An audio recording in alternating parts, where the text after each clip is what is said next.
3 ദിവസം ഭക്ഷണം കഴിക്കാതിരുന്നു ആ ചെറുപ്പക്കാരൻ. 3 ദിവസം ഭക്ഷണം കഴിക്കാതിരുന്ന ചെറുപ്പക്കാരന് എങ്ങനെയാണ് സുഹൃത്തെ തന്നെത്താൻ എഴുന്നേറ്റ് നിന്ന് തൂങ്ങി മരിക്കാൻ കഴിയുന്നത്? എഴുന്നേറ്റ് നിൽക്കാൻ കഴിയുമോ? നിങ്ങൾ 3 ദിവസം ഭക്ഷണം കഴിക്കാതിരുന്നാൽ നിങ്ങൾക്ക് എഴുന്നേറ്റ് നിൽക്കാൻ കഴിയുമോ നേതാവേ? കഴിയുമോ? നിങ്ങൾ കുഴഞ്ഞു വീഴില്ലേ? അങ്ങനെയുള്ള അപ്പോൾ സ്വാഭാവികമായും ഈ പോസ്റ്റ്മോർട്ടം റിപ്പോർട്ട് സുസൂക്ഷ്മം നിരീക്ഷിക്കുന്ന കോമൺ സെൻസ് ഉള്ള ആർക്കും ഇത് ആത്മഹത്യയല്ലെന്നും ഇത് പച്ചയായ കൊലപാതകമാണ് എന്നും മനസ്സിലാക്കാൻ ഒരു ബുദ്ധിമുട്ടുമില്ല. ആ കൊലപാതകം നടന്നിട്ട് എത്ര ദിവസം കഴിഞ്ഞിട്ടാണ് പുറത്തേക്ക് അറിഞ്ഞത്? 18-ാം തീയതി മരിച്ചിട്ട് 4-5 ദിവസം കഴിഞ്ഞിട്ടല്ലേ ഈ മരണം പുറത്തേക്ക് അറിയുന്നത്? നിങ്ങൾ ആ സമയത്ത് ഏത് മാളത്തിലായിരുന്നു? ഇത് പുറത്തേക്ക് അറിയാതിരുന്നത് SFI നേതാക്കന്മാർ ഇതിനകത്ത് പങ്കാളികളായതുകൊണ്ടല്ലേ?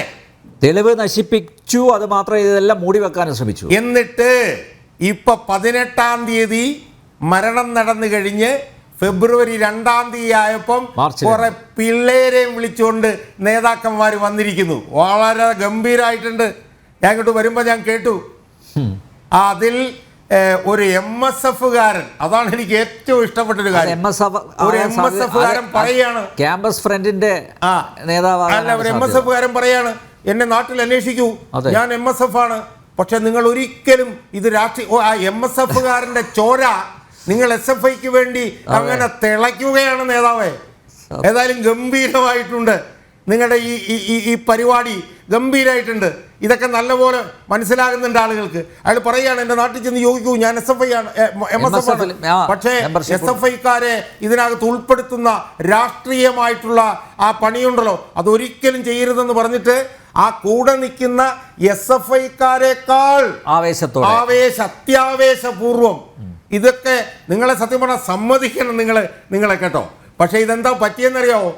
ഇത് എല്ലാവർക്കും ഇത് കൊലപാതകമാണെന്ന് പരിപൂർണമായി മനസ്സിലാക്കിയതിന് ശേഷം, പശുവിൻചത്ത് മോരിലെ പുളിയും പോയതിന് ശേഷമാണ് എവിടുന്നോ ഒരു MSFകാരനെ തപ്പി അവനെ കൊണ്ടുവന്നിരിക്കുന്നത്. പിന്നെ അവനെ കൊണ്ടുവന്നത് എങ്ങനെയാണെന്നും അവനെ ഭീഷണിപ്പെടുത്തിയത് എങ്ങനെയാണെന്നും ഇതൊക്കെ നാട്ടുകാർക്കറിയാവുന്ന കാര്യങ്ങളാണ്.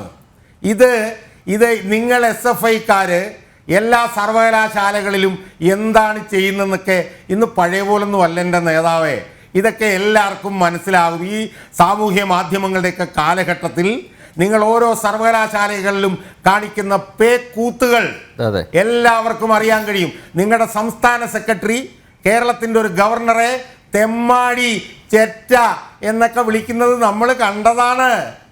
അതായത് കേരളത്തിലെ ഗവർണർ കഞ്ചാവ് അടിക്കുന്നവനാണെന്ന് SFIയുടെ സംസ്ഥാന സെക്രട്ടറി വിളിച്ചു പറയുന്നത് ഞങ്ങൾ കണ്ടതാണ്. അല്ല, എന്നിട്ടാണ് നമ്മളെ സംസ്കാരം പഠിപ്പിക്കാൻ വരുന്നത് എന്ന്. അപ്പൊ അതുകൊണ്ട് ഇതൊന്നും പഴയ പോലൊന്നും വിലപ്പോവില്ല. ഈ ഏകാധിപത്യം ഒന്നും കേരളത്തിൽ വിലപ്പോവില്ല. നിർഭാഗ്യവശാൽ നിങ്ങളുടെ ഭീഷണിക്കും നിങ്ങളുടെ ഈ പറഞ്ഞ പോലെ കയ്യേറ്റങ്ങൾക്കും വശംവദരാവുന്ന ദുർബലരായിട്ടുള്ള പ്രതിപക്ഷ വിദ്യാർത്ഥി സംഘടനകളാണ് ഇവിടെ ഉള്ളത് എന്നുള്ളത് കൊണ്ട് നിങ്ങളിങ്ങനെ 56 ഇഞ്ചും കാണിച്ച് ഇങ്ങനെ ഞെളിഞ്ഞ് നടക്കുന്നു. പക്ഷെ നിങ്ങൾ ജനങ്ങളുടെ മുമ്പിൽ വിവസ്ത്രരാണ്. നിങ്ങൾ അന്തസ്സുള്ളവരായിരുന്നുവെങ്കിൽ, നിങ്ങൾ അന്തസ്സായി രാഷ്ട്രീയ പ്രവർത്തനം നടത്തുന്നവരായിരുന്നുവെങ്കിൽ, ഞങ്ങളുടെ കുറച്ച് പിള്ളേർക്ക് അബദ്ധം പറ്റിപ്പോയി, അവരിങ്ങനെ ചെയ്തതാണ്, അവർ ചെയ്തപ്പം മരിച്ചു പോയതാണ്, അവർക്ക് കൊലക്കുറ്റം കൊടുക്കണം എന്നു പറഞ്ഞ് പുറത്തു വരുന്നതിന് പകരം ഇങ്ങനെ വാദിച്ച് കേസ് തോൽക്കുന്ന ചില വക്കീലന്മാരെ ഞാൻ കണ്ടിട്ടുണ്ട്.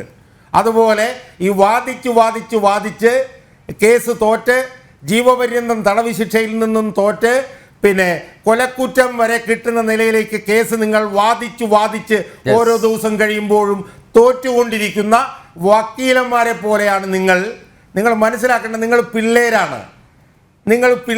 നിങ്ങൾക്ക് ഇതൊന്നും വാദിച്ച് രക്ഷപ്പെടാൻ പറ്റില്ല. കാരണം എന്താണെന്നറിയോ? തെളിവ് നിങ്ങൾക്ക് എതിരാണ്. ഒരു തെളിവും നിങ്ങൾക്കില്ല, അനുകൂലമായിട്ട് ഒരു തെളിവുമില്ല. അപ്പം അതുകൊണ്ട് വലിയ പാടാണ് പിടിച്ചു നിൽക്കാൻ എന്നുള്ളത് ഓരോ ദിവസവും തെളിഞ്ഞുകൊണ്ടിരിക്കുകയാണ്.